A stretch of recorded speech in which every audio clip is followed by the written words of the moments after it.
आदाब, मैं हूं शकील अहमद और आप देख रहे हैं न्यूज़ MX। मौलाना महमूद मदनी को उत्तर प्रदेश के ATS ने पूछताछ के लिए बुलाया। हलाल सर्टिफिकेट मामला पिछले कई महीनों से गरमाया हुआ है और इस मामले को लेकर जिस तरह से अभी 4 लोगों को गिरफ्तार किया गया था जो मुंबई से, जिनको पूछताछ के लिए बुलाया, और उसके बाद ये बात सामने आई थी कि इनकी गिरफ्तारी के बाद कई अहम खुलासे हो सकते हैं और जिन लोगों के नाम उनके ज़रिए लिए गए हैं उन पर भी शिकंजा कसा जा सकता है। तो उसी के तहत मौलाना महमूद मदनी को 6 घंटे तक पूछताछ की गई। उनके साथ 3 उनके वकील भी इस पूछताछ में मौजूद थे और उसके बाद जो खबर सामने आई है एक अखबार के ज़रिए, उसका ये दावा है कि यूपी ATS के एक अधिकारी ने इस पूरे मामले को लेकर विस्तृत जानकारी दी है और ये कहा है कि पूछताछ के बाद कई खुलासे सामने आए हैं और उसमें कहीं ना कहीं इनके ऊपर शिकंजा कसता नज़र आ रहा है। हालांकि महमूद मदनी साहब ने अपने बयान के बाद उनसे कुछ वक्त मांगा है, क्योंकि फाइनेंशियल ट्रांजैक्शंस के बारे में भी पूछा गया। जो ये ट्रस्ट है, हलाल ट्रस्ट जो है जमीयत उलमा हिंद का, जिसके अध्यक्ष मौलाना महमूद मदनी हैं, इनके इस ट्रस्ट के ऊपर ये आरोप लगाया जा रहा है कि बिना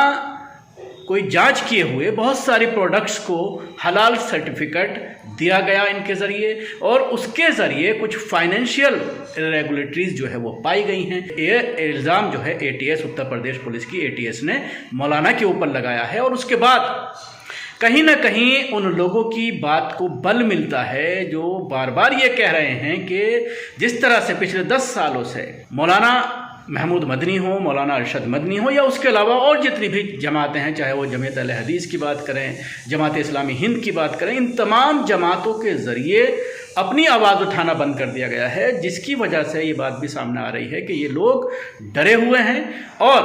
प्रोटेस्ट पूरी तरह से बंद कर दिया गया है। कई बार हम लोग भी इन लोगों से सवाल करते हैं कि जब इतने बुरे हालात हैं तो फिर आप लोग सड़कों पर क्यों नहीं उतरते, क्यों प्रोटेस्ट नहीं करते? तो मसलिहत की बात कह करके ये लोग इस सवाल को जो है टाल देते हैं। लेकिन बहुत सारे एक्टिविस्ट ऐसे हैं, मुस्लिम एक्टिविस्ट, वो बार बार ये कह रहे हैं कि एक ही वाहिद रास्ता है लोकतंत्र में कि आपको सड़कों पर उतरना होगा, विरोध प्रदर्शन करना होगा, अपनी बात पहुंचाने के लिए लोकतांत्रिक तरीके से सड़कों पर आना होगा, नहीं तो एक एक करके सबका नंबर लगेगा। आप देख रहे हैं किस तरह से बड़े बड़े उलमा इकराम के ऊपर शिकंजा कसा जा रहा है। मुफ्ती सलमान अजहरी साहब की बात करें या उससे पहले उस्मान गनी साहब की बात करें या और बहुत सारे गिरफ्तारियां, जिस तरह से उत्तर प्रदेश में धर्म परिवर्तन के नाम पर भी दर्जनों गिरफ्तारियां हुई। हालांकि उनमें से बेशतर लोग अभी जो है वो छूट चुके हैं, लेकिन उसके बावजूद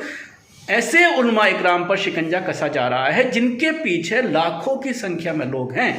मौलाना महमूद मदनी हो या मौलाना अरशद मदनी हो, ये लोग जब भी रामलीला ग्राउंड में कोई प्रोग्राम करते हैं तो लाखों की संख्या में लोग इस प्रोग्राम्स में आया करते थे। लेकिन 2014 के बाद जब से मोदी सरकार आई है, इनके ज़रिए रामलीला मैदान में भी अब प्रोग्राम बंद कर दिया गया है।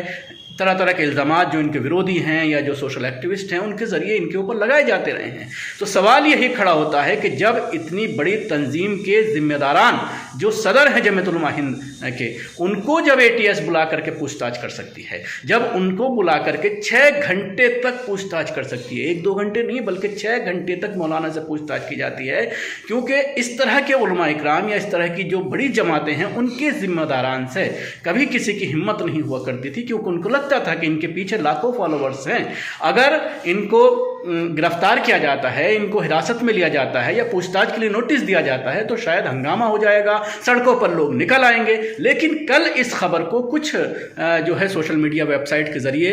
जो है वो प्रकाश में लाया गया, लेकिन उसके बावजूद जमीयत उलमा हिंद जो छोटी छोटी बातों पर प्रेस नोट जारी करती है, उसके ज़रिए इस पूरे मामले को लेकर कोई स्पष्टीकरण सामने नहीं आया है। अभी तक इसमें जमीयत उलमा हिंद के ज़रिए कोई प्रेस नोट जारी नहीं किया गया है कि किस तरह के सवालात थे और क्या जवाब मौलाना के ज़रिए दिया गया है, जिसके बाद कहीं ना कहीं सवालात यही खड़े हो रहे हैं कि जब इतनी बड़ी तंजीमों के लोगों को नहीं छोड़ा जा रहा है और ये लोग मसलिहत का बहाना करके घरों में घुसे हुए हैं, सड़कों पर नहीं निकल रहे हैं, तो एक एक करके सबका नंबर आना तय है और शायद इसी चीज़ का इंतज़ार इन लोगों के ज़रिए किया जा रहा था। अब ये देखने वाली बात होगी कि इस कदम के बाद जमीयत उलमा हिंद का अगला कदम क्या होगा।